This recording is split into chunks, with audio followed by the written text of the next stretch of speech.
This is Isaac Morehouse. Welcome to the podcast where we discuss education, entrepreneurship, big ideas, how to put them into practice in the real world, and above all, how to live free.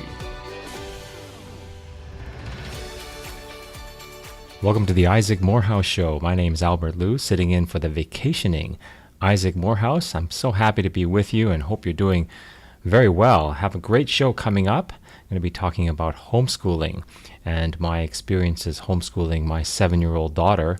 I also want to talk about Walmart and Whole Foods and what those two companies have in common.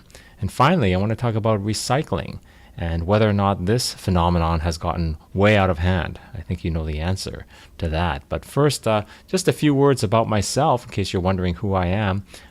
Let me give you a mental picture that might help. Imagine someone younger, smarter, more successful, and better looking than Isaac Morehouse. Now, obviously, that person doesn't exist, but imagine someone who met Isaac last year at a fee conference and became friends and actually convinced him to do a podcast, and that would be me. We had a great time last year at the fee conference, and he came on my podcast, The Economy, and I thought he was a great guest, so I convinced him to start his own podcast, and that is the Isaac Morehouse Show. So if you want, depending on how you feel about the show, feel free to give me all of the credit or half of the blame. Be happy to accept that. But I am a Houston-based financial advisor, and I have a podcast called The Economy with Albert K. Liu, and I'm also the producer of an internet-based financial news and market opinion site called powerandmarket.com. And feel free, if you want to check me out, go to powerandmarket.com, and you'll see all of my interviews and my podcast there. I want to start today by talking about recycling. Isaac had a special episode of Ask Isaac recently where he talked about recycling and how out of hand it's gotten. I have to agree. I'm totally in agreement with Isaac on this one. It's for me, it's just it's a nuisance. I think personally, I don't recycle at all at home.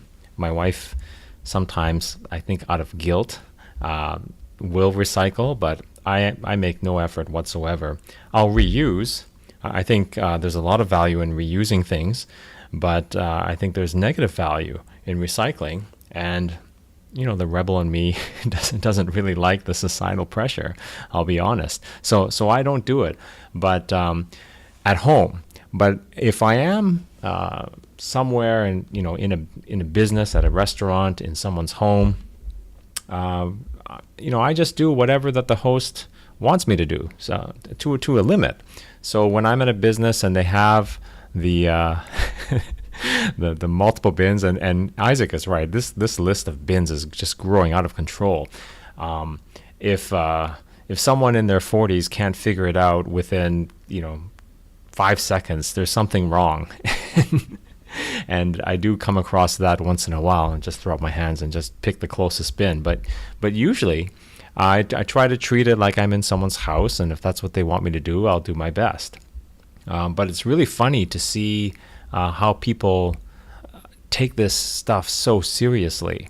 And I remember recently, it was, I guess it was last summer, my family, we were in Vancouver, and we had rented an Airbnb place for about a month and a half or 2 months, something like that. Stayed with this really nice couple. And they had the little recycling thing. And, in Vancouver, it's crazy. I mean, their recycling is just insane. There's so many different bins. And this is at home. I'm not talking about at the restaurant or the food court. This is at home. You have to separate your garbage into, I lost track, I think it's at least 3 or 4 different things, and keep track of which day the people come to pick it up. It's just ridiculous. So when we moved into the place, we got the we got the little orientation on where things would go, and we didn't really do it just out of habit. I just didn't, and probably about a week in, we got a nice little reminder from the owners that we were supposed to be doing this. And it was funny how, like I said, how with the urgency of the message, like, no, we don't, here we don't do this. You have to do it this way. And that's I guess the part that I find most perplexing is the sort of, the world's going to end. And I think, and my daughter has this as well. She's homeschooled, so she's not getting it in school, and there's very little time at all where either me or my wife's not with her. But still, the message, I'll call it environmental propaganda, it's so pervasive that you just can't help it. So it's through TV, I think, mostly, and then the odd times actually, I don't even know. I mean, she's almost always with us, so it's got to be TV or her friends. And when I'm with her, when we go to a place, to eat or something, and if I throw something in the wrong bin, I mean, it's like the world's gonna end. It's like I'm standing over the bins with this carton, and it's like defusing a bomb. Because if I drop that thing in the wrong bin, my daughter thinks the world's going to end. And I think that's what you get when you have TV shows that have cartoons that literally show the landfills visible from space. They show the globe, they show the Earth from far away, and then you see the garbage piling up, and you can actually see it from space. You show that to a I don't know, a 4-year-old child or a 3-year-old child. What are they going to think? So that's gotten completely out of hand.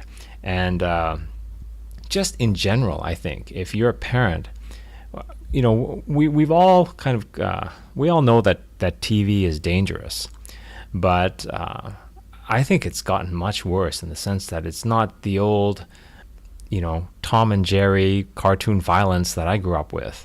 There's political messages embedded in there now, and a couple of the shows that are on PBS especially are just horrible.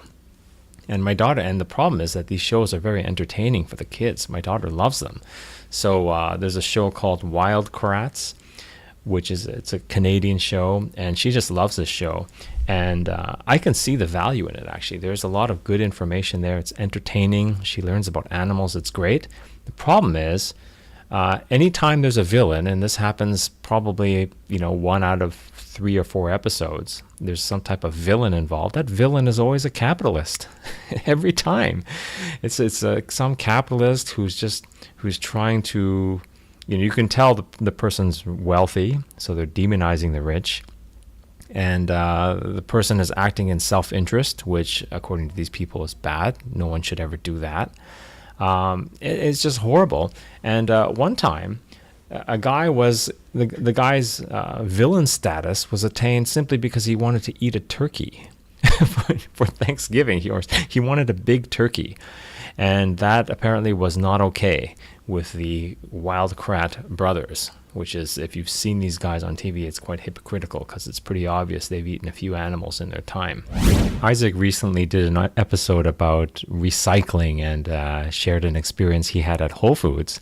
And, I can't think about recycling or organic food without thinking about Whole Foods. It's sort of synonymous, and it's quite clever the way that they've positioned themselves that way. It's really a strange dynamic there, though, because remember they used to call it whole paycheck because the prices were just so out of whack. They've tried to shake that image a little bit, and I noticed that this month at our local Whole Foods where we are now, they're selling coffee for 25 cents, which is great if you're a coffee addict like I am. It's wonderful. And so I've made a point of going in there as often as I can. I figure if I have about, 1,000 cups of coffee, it'll make up for that one loaf of bread I bought that one time. But seriously, it's a strange place because they really make you feel good about paying more. And that's an art, I think. And it's funny because I was thinking about an experience I had at Walmart not too long ago, where I went to I had to get some work lights, And Walmart was by far the least expensive place. I mean, I looked, AutoZone, and it was also the most convenient. And it made me think that, in a way, Walmart and Whole Foods are sort of like mirror images of each other, because my experience at Walmart, even though I was getting a very, very good price, it was just a horrible experience. And so, like I said, at Whole Foods, they've never made you feel better about paying more. At Walmart, they've made you feel miserable about paying less. It's kind of funny. The other thing I noticed is that at Walmart's, the customers, maybe it's not good to say this, but the customers, they're not so smart. It's just my observation. They're just not the sharpest people in society. At Whole Foods, the customers think they're smart. They're not really that much smarter than the rest, but they think they are. Here's the tip-off. If they were really that smart, would Whole Foods have to point out to them that coffee is gluten-free? Right? Why would coffee be in the gluten-free aisle? Would the customers buy whatever it is, chocolate, candy, or coffee, or whatever it is, with a picture of an animal on it, thinking that they're saving an endangered species when that animal is actually not endangered? And would the company even think of selling a cup of water with asparagus in it for $6? Probably not. So there's definitely something there. And this actually happened. I don't know if you're aware of this, but an LA store, Whole Foods store, actually put out cups of water with asparagus sticks in it and priced it at $6. It was just incredible. just incredible. And actually customers did get angry and they did pull it, but not before the comedians just had a wonderful time with it. And one of them in particular I thought was really funny. John Oliver of Last Week Tonight did a piece on it that was really funny. Let me play a little bit of that for you. Hi. We at Whole Foods Market would like to apologize for our regrettable $6 asparagus water. We take our food seriously, so we'd like to remind you of the other high-quality, definitely non-ridiculous products available at Whole Foods. Products like 2 baby carrots tied together with artisanal twine. Nobody's ever done that to carrots before, so it's $35.99. Or try our refreshing probiotic avocado ice. It's a block of ice with an avocado balanced on top of it, $25.99. Or how about trying a bucket of water collected from the back of a cow that got rained on? That's less than $60. Or you know what? Fuck it. It's more than $60. And if you come in today, you can sample some of our new in-season arrivals, like a single pomegranate that listened to NPR this morning, an old satchel full of loose yogurt and yams, or a bunch of granola that's been blown back and forth between 2 fans. And because you'll buy anything that seems healthy or meets some nebulous definition of good, how about a tilapia wearing yoga pants? Or a parsnip that donated to Coney 2012? Or some gay grapes? So forget that stupid asparagus water and please come down to Whole Foods. Whole Foods, an elaborate practical joke that got really out of hand. Just hilarious. So if you want to see this, I'm going to ask Isaac, make him do a little bit of work here and drop the link for this video somewhere on his website, isaacmorehouse.com, because you got to see this. It's just really funny stuff. So I was at the local park recently with my 2 kids, and we were just, having a good time, as we always do. And there are a bunch of other moms there with their little toddlers. This is a regular school day in the morning. And so they're there, and, I get to talking with one of the moms, and she asked me if my daughter's homeschooled, and it's, kind of obvious because she's 7 and big for her age, so she's towering above the other kids. It's pretty obvious that she's not in regular school. So I told her, yeah, we're doing this. We're just visiting. We do this in Texas. And she said, oh, that's great. I hear it's, much easier to homeschool in Texas. And I said, oh, yeah, I guess so. And she said, in Bedford, you got to be careful because, if your kids are playing outside too long during school hours, it's actually not allowed. And, Isaac and I have had conversations about this before. He actually was homeschooled himself, so he has some additional insight.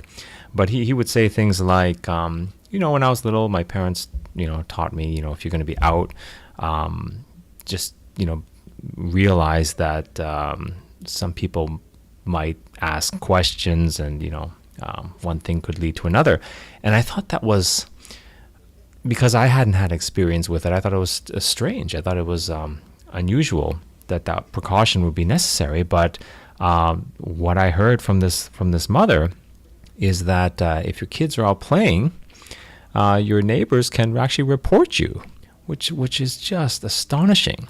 And she was very serious about it. She says, in Bedford, they're only allowed to be out for, and I forget what it was, but it was, I think, less than 2 hours per day during a school day. And it's just incredible. And if you're wondering, you're probably trying to figure out where Bedford is. Let me give you a hint. It's not in North Korea, so you're going to have to go away from that. If you're looking at an atlas or on the internet, it's actually not in North Korea, even though it would make perfect sense. Bedford is actually in Massachusetts. That's where my in-laws live, and we're visiting. And it's just crazy. It's just ridiculous.